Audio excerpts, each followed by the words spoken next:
So welcome to my camp in the North Georgia mountains. There's the hammock setup, Warbonnet. And in the description of this channel, it says that all opinions are expressly my own. And that's because I'm a pretty opinionated guy and I'm gonna share an opinion. And I'm not an expert. It also says that. Gear matters. You can go to Walmart and get some cheap gear and have the best camping trip or outdoor excursion of your life. That's 100% true. But sometimes having the right gear means that you can do something that you may do something comfortably that you may have otherwise not had been able to do. And I think that that's kind of the case with this Warbonnet rig that I love so much. That's kind of one of the reasons why I think we spend time talking about gear and things. And I'll be no different. I'm gonna get some water boiling and make some coffee. Tell a quick little story about this particular campsite and why I wanted to come back here. Then I'm gonna get out and do some trout fishing. So my original intent was to wake up, find some twigs, and finally try out the Uberleben twig stove that I won at Georgia Bushcraft Spring Campout. We got hammered with rain. There's nothing dry here. And I thought, well, what a great test that'll be. No.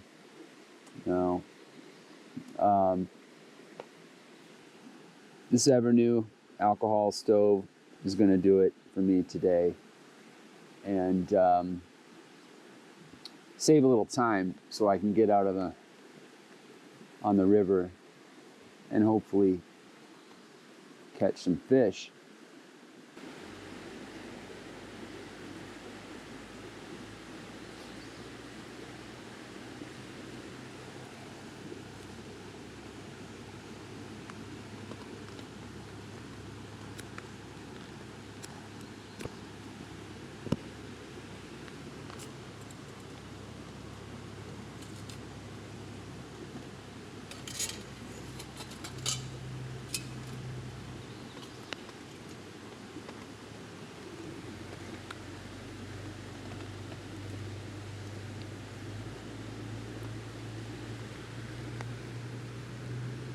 So this is a new channel and I'm a new creator, I guess.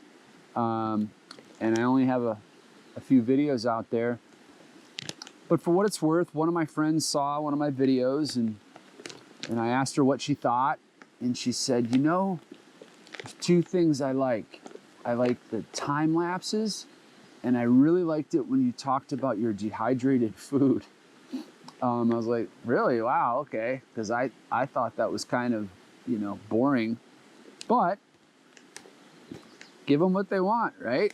So if you're into this, I think I might even link to someone else's video in the description.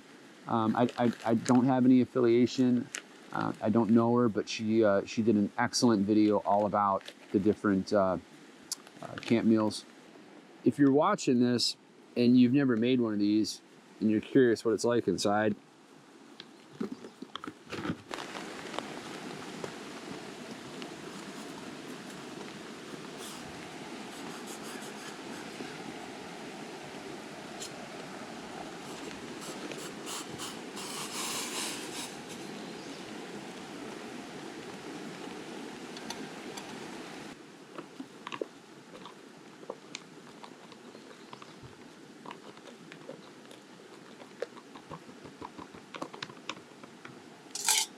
close the bag up and set a timer for 15 minutes. And then stir again. That's all it is. So in this part of the video, I'm going to ask that you take a little walk with me for a bit.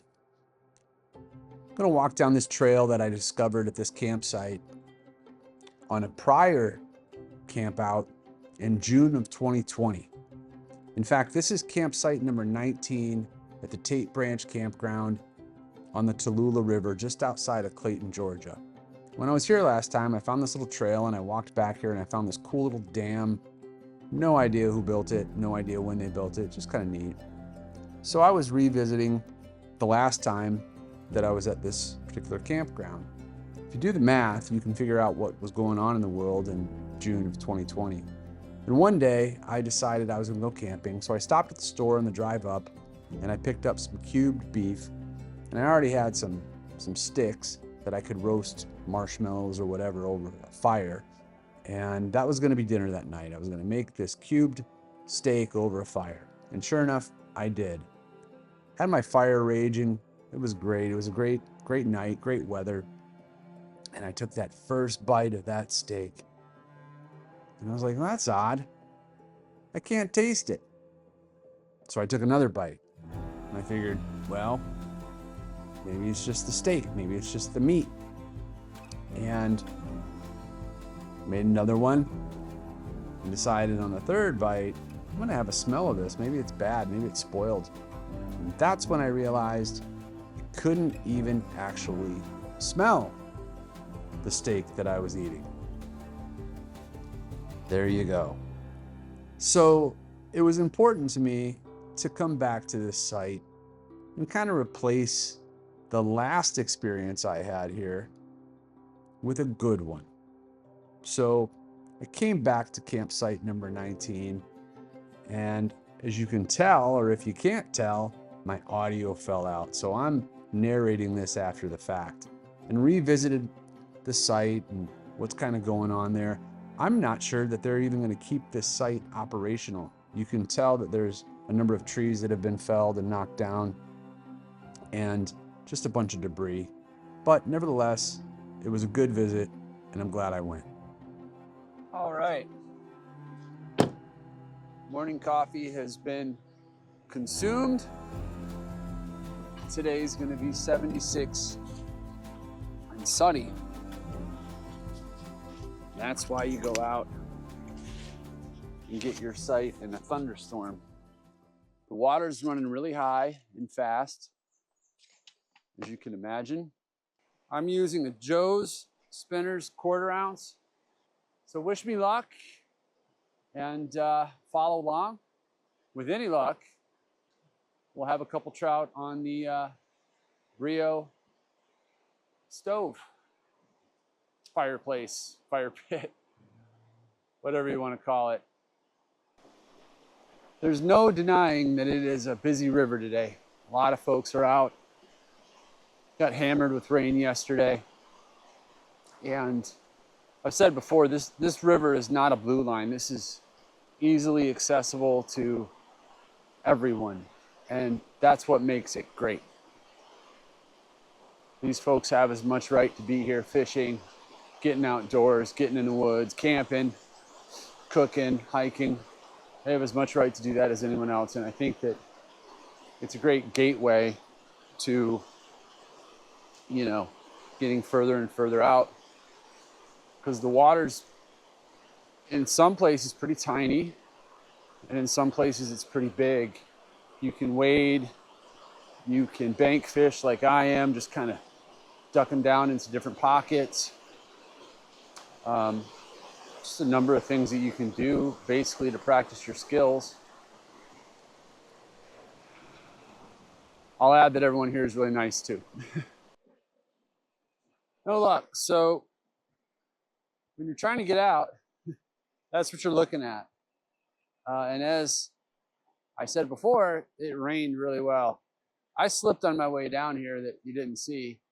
And now it's a bit tricky because you got rotted wood and whatnot. You got to climb your way out.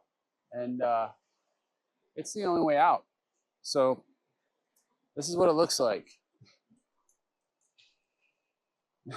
Not good.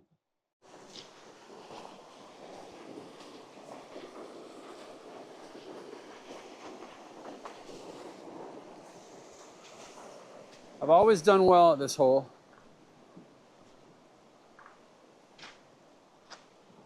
Well, lost that one. That's basically 3 bites, and it's probably the same fish.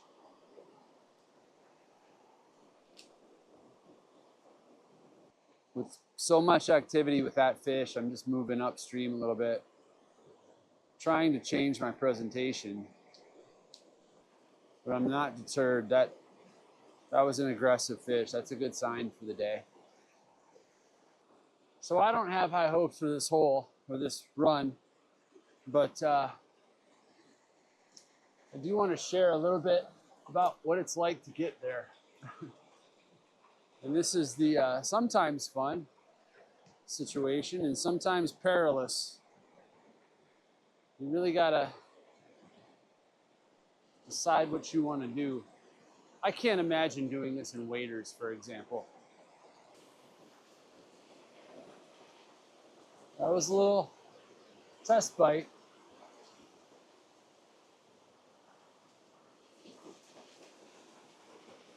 This is a bit like a video game that you can't lose, or you better not lose. I'm not doing that. That's really slick. I'll go down and up and over. Fishing poles make bad walking sticks, in case you're curious.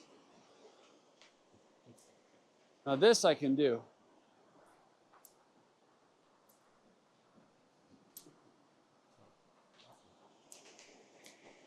There you go.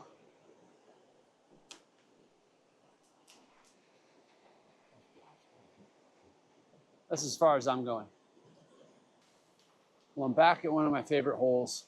I like these kinds of holes because I have options. Caught a lot of fish here, especially over there. They usually hang out right there.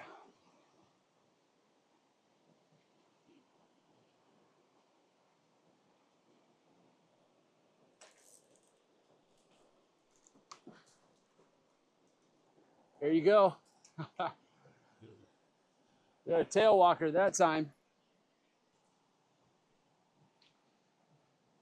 Beautiful rainbow. That's exactly what they do.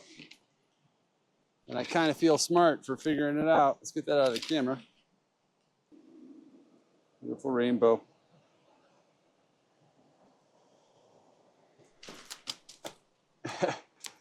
Oh boy. We're on the board. I was a little concerned.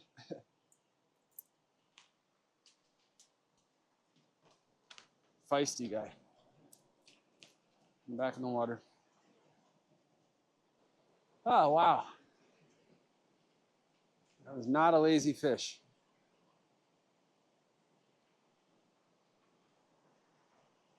See if I can get number 2.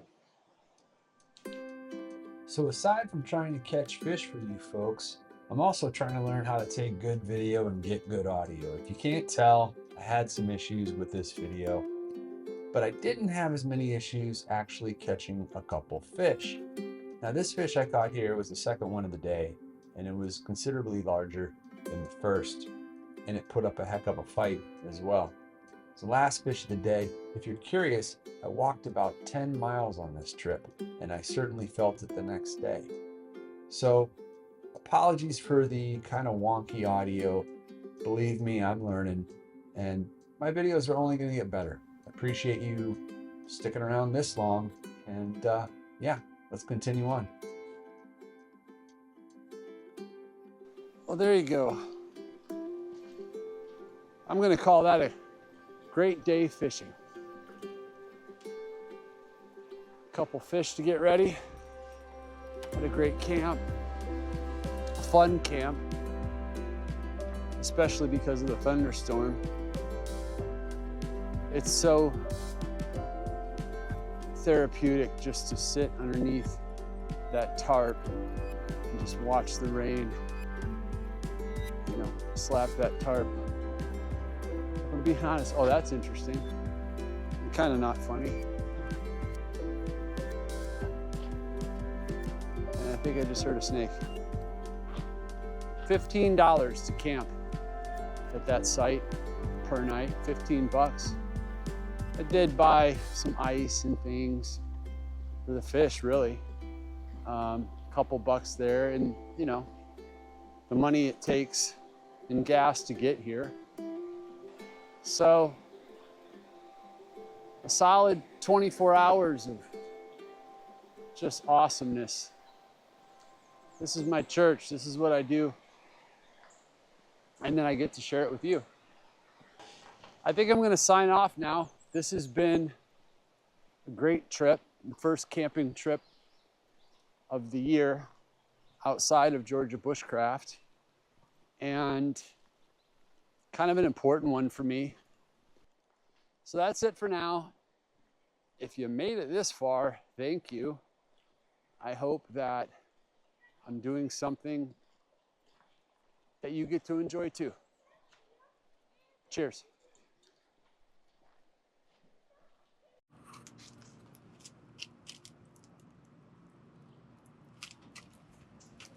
Just a quick addendum. When I catch my fish, this is the only way that I'm cooking them these days. Over a little coal with a little smoke wood. Check back in when they're all done. So this is about what you're looking for. They just start to brown a bit, sweating out their own oils. And I cook my trout very slow, low and slow with a nice smoke. Next up, I'll plate it.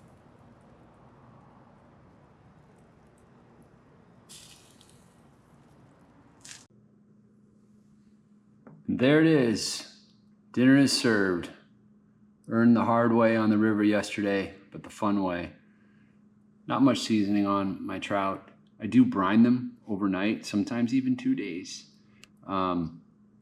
It definitely helps the flavor in the fish. And of course I have my roasted broccoli over here, which I finish off with Lane's seasoning, L-A-N-E-S, bacon grit, finishing salt. And frankly, that's Lane's Sorta White dipping sauce as well. Those and that are awesome. So there you go. There's the addendum to the trip. Cheers.